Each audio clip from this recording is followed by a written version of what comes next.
कुछ ऐसे एग्जाम्पल रखना चाहेंगी आपके, जैसे मान लीजिए कई लोग आए हों आपके पास में आत्महत्या के विचार से, फिर आपने उन्हें किस तरीके से रोका और किस तरह से उनको ट्रीटमेंट किया? जी, ऐसे सैकड़ों अनगिनत मामले हैं ऐसे, ठीक है।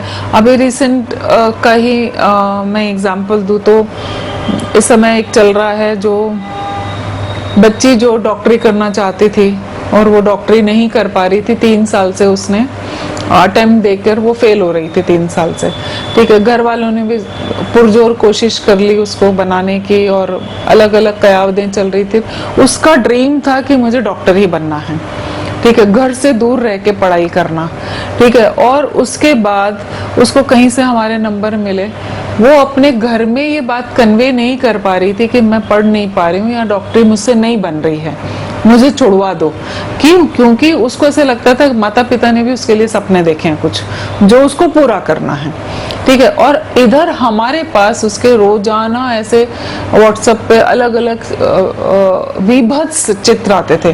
कभी वो खुद को काट रहे हैं, कभी वो खुद को बता रहे हैं कि आप मुझे बताओ मैं कैसे मर जाऊं, मतलब रोजाना कैसा। ऑलमोस्ट 3 महीने के बाद हमने कहा कि एक बार हमको अपने माता पिता से बात करवाओ, और हमने उसको यहाँ बुलवा के उसका, हमारी जो टीम में साइकियाट्रिस्ट काम करते हैं उनसे उनका इलाज भी चालू करवा दिया था। लेकिन उसके बावजूद भी वो ये हिम्मत नहीं जुटा पा रही थी कि मैं माता पिता को बता दूं कि मैं इस मानसिक स्थिति से गुजर रही हूँ, ठीक है। फिर अल्टीमेटली हम ही ने लीड ली कि हम तुम्हारे माता पिता से बात करते हैं, ठीक है। और जो हमारे यहाँ जो काम देखती हैं उन्होंने कॉल किया वहाँ पर पिता को। पिता एकदम से भड़क गए कि आप हमारे बच्चे को लेबल करने वाली कौन होती है। तो उन्होंने मेरे से बात कराई, वो मेरे पर भी बहुत नाराजगी जाहिर की कि मैं फलाना इतना बड़ा आदमी हूँ, इतनी ऊंची पोस्टर, मैंने हजारों लोग देखे हैं, आप कौन होती है।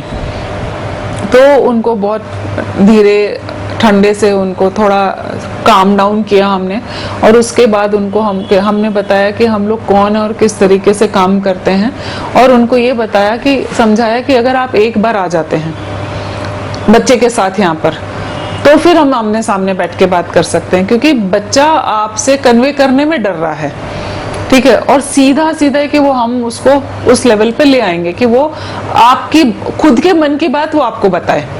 और हुआ ये, पिता ने छुट्टी ली, आए वो यहाँ पर, और बच्चे की इतनी मोटी एक डायरी वो हमारे पास रख गया था कि मेरे में हिम्मत नहीं है, जो मैं रोज लिखती हूँ ये मेरे पिता को बताना चाहती हूँ मैं कि मैं नहीं कर पा रही हूँ, ठीक है। अल्टीमेटली उसको कन्विंस किया, पिता को कन्विंस किया, दोनों को काम डाउन किया, फिर बच्ची को तैयार किया कि तुम बताओ, क्योंकि we are not the right person, हम तुम्हारी भावनाएं कैसे एक्सप्रेस कर सकते हैं। पिता को उसने बताया। उस दिन पिता की आंखें खुल गई कि मैं इतनी बड़ी गलती कर रहा था, मेरी बच्ची 3 साल से इतना सफर कर रही है, मुझे पता भी नहीं था। और जब उनको उसके चित्र दिखाए उसने सेल्फ हार्म के उसके, तो और ज्यादा वो, फिर वो एकदम से बोले कि आप बताएं हम क्या कर सकते हैं। उस बच्ची को यहाँ अस्पताल में भर्ती कराया, ऑलमोस्ट 15 दिन वो अस्पताल में भर्ती रही यहाँ पर, दवाइयाँ चालू करवाई, दवाइयाँ चली उसकी, और आज की डेट में वो बच्ची बहुत अच्छा काम कर रही है। वो मेडिकल फील्ड छोड़ के अपने घर में चली गई है, माइक्रोबायोलॉजी लेकर आगे पढ़ रही है। और उसके अक्सर मैसेज आते हैं कि मैं आज जो मैं पहले थी वो आज नहीं हूँ।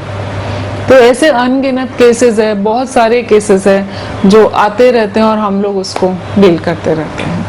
देखिए, खुद को नुकसान पहुंचाने के विचार आना तनाव का परिणाम हो सकता है, किसी मानसिक रोग का परिणाम हो सकता है, व्यक्तित्व में फ्लॉ हो सकते हैं, प्रेशर हैंडलिंग में, स्ट्रेस मैनेजमेंट में प्रॉब्लम के संकेत हो सकते हैं। लेकिन उस समय पर हमें हेल्प लेनी है, और ये बहुत ही सामान्य बात है ऐसे विचार आना।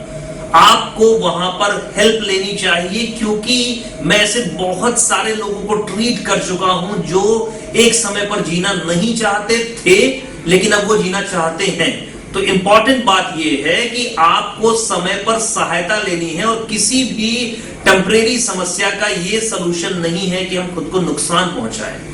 अगर आप अपने मन की बात किसी से नहीं कह पा रहे हैं तो आप मनोचिकित्सक की हेल्प लें, अपने परिवार वालों से मिलें, अपने दोस्तों से बात करें, लेकिन कभी भी खुद को नुकसान नहीं पहुंचाना है। और इंपॉर्टेंट बात यह है कि मानसिक रोगों का प्रभावी इलाज संभव है। हमेशा आपको जीवन को हाँ कहना है और आत्महत्या को ना कहना है।